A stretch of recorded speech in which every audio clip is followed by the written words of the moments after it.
teori Big Bang ni saintis-saintis ke, bukan saintis ke, semua memang memahami bahawa wujudnya teori Big Bang, tetapi sebenarnya sebelum ada teori Big Bang ni kan, Islam dalam Al-Quran surah Al-Anbiya ayat 30 telah pun meletakkan apa benda yang sebenarnya berlaku yang dalam teori Big Bang tu.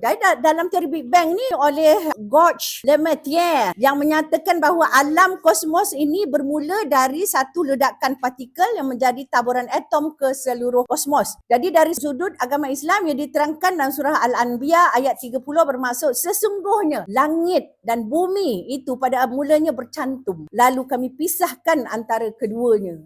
Gitu. Jadi macam katalah kalau macam ini biskut. Katalah ni biskut lah. Kalau kita nak tengok alam ni kata dia biskut. Biskut ni dia ada tepung gandum, ada gula, ada susu, ada emulsifier, ada tu semua kan. Lepas tu dia meledak. Pum! Hancur, jadi hancur. Jadi hancur. Jadi yang hancur itu sebenarnya datang daripada satulah biskut ni. Betul tak? Jadi itu yang dikatakan apa yang ada di alam ini, alam dan manusia ni benda daripada asal yang sama. Boleh faham?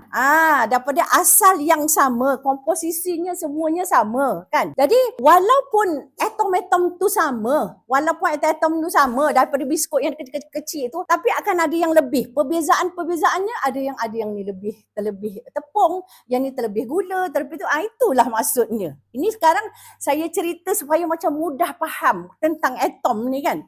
Jadi saintis ni kan, dia buat jadual komposisi alam dalam periodical table. Periodical table kita belajar tingkatan berapa masa sekolah?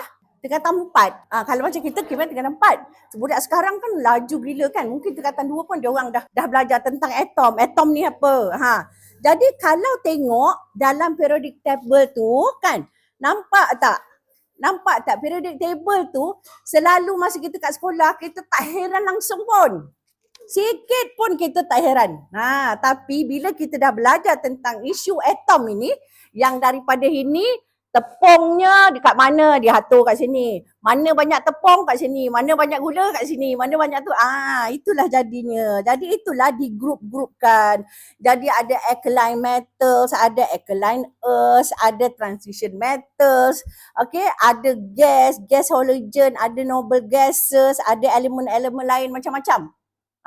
Jadi dapat tak faham bahawa manusia dan alam itu satu, tidak dapat dipisahkan.